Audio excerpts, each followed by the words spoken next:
Assalamualaikum warahmatullahi wabarakatuh. Pada kesempatan kali ini, saya akan menjelaskan materi tentang gerak sejarah, ruang lingkup sejarah, manfaat sejarah, dan pentingkah mata pelajaran sejarah sebagai mata pelajaran wajib di sekolah. Ada pepatah mengatakan, tak kenal maka tak sayang. Maka dari itu, izinkan saya untuk memperkenalkan diri. Perkenalkan, nama saya Nawal Nur Haipa dari kelas 10 IPS 1. Gerak sejarah. Gerak sejarah adalah suatu alur yang menggambarkan bagaimana proses perjalanan sejarah, yakni berupa suatu pola kejadian dalam berbagai peristiwa kehidupan manusia. Sejarah tidak selalu membahas tentang masa lalu, akan tetapi sejarah juga memiliki sebuah esensi di mana sejarah mampu memberikan fakta dan pemahaman kepada generasi saat ini untuk melihat apa yang telah dibuat oleh generasi pendahulunya. Mengapa sejarah disebut sebagai sesuatu yang bergerak? Itu karena sebuah peristiwa sejarah pasti menimbulkan sebuah perubahan yang besar. Ada 4 pandangan dalam gerak sejarah. Yang pertama, gerak lingkar atau siklus. Yang kedua, gerak perkembangan. Yang ketiga, gerak spiral. Dan yang keempat, gerak evolusi atau kemajuan. Sumber gerak sejarah merupakan penyebab pertama sekaligus penyebab utama sehingga terjadi suatu gerak sejarah. Terkait dengan sumber gerak sejarah tersebut, Ismagun membedakan menjadi 2 kelompok besar, yakni 1. Sumber gerak sejarah pada kekuatan manusia. 2. Sumber gerak sejarah di luar kekuatan manusia. Ruang lingkup sejarah.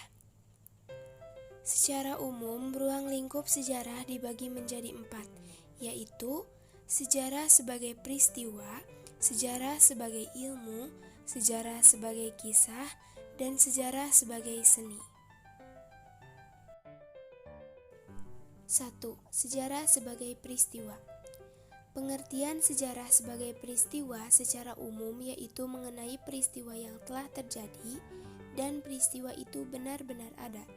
Sejarah dikatakan sebagai peristiwa ialah menyangkut kejadian yang penting, nyata, dan aktual. Sejarah hanya akan membahas terkait peristiwa-peristiwa penting di masa lalu yang erat kaitannya dengan kehidupan manusia. Sebagai contoh adalah Pertempuran Medan Area, Pertempuran 10 November, Pertempuran Bandung Lautan Api, peristiwa G30 SPKI, peristiwa kemerdekaan Indonesia, dan masuknya Indonesia sebagai anggota PBB. 2. Sejarah sebagai ilmu.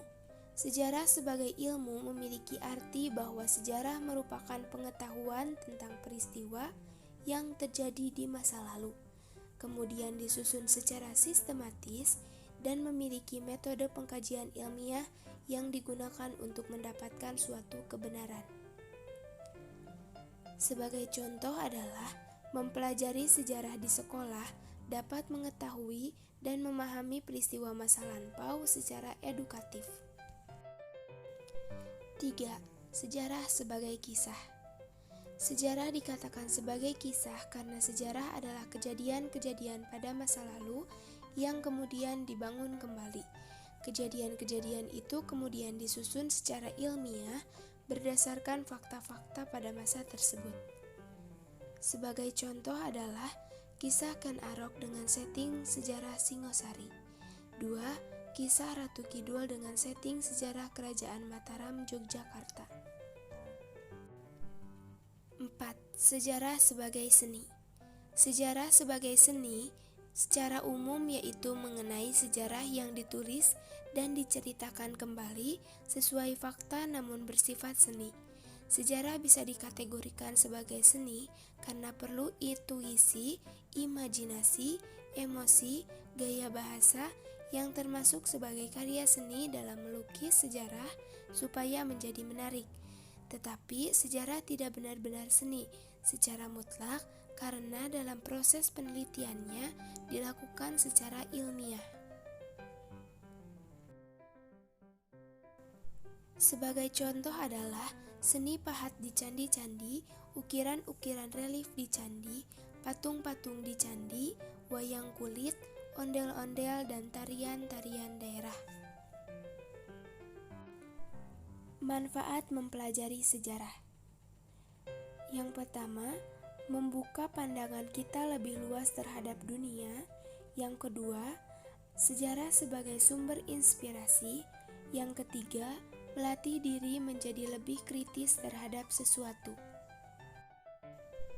Pentingkah mata pelajaran sejarah Indonesia sebagai mata pelajaran wajib di sekolah?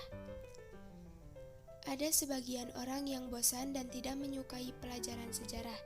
Ada pula sebagian yang begitu menyukai pelajaran sejarah. Terlepas suka atau tidak, pelajaran sejarah itu penting. Selain bisa melacak kebenaran peristiwa yang terjadi di masa lalu, dengan belajar sejarah juga bisa mengetahui asal-usul segala sesuatu. Sebab segala sesuatu memiliki sejarahnya. Dengan belajar sejarah, kita mengetahui hal-hal positif juga negatif dari setiap peristiwa, mulai dari pemicu, cara mengatasi, hingga dampak yang ditimbulkannya.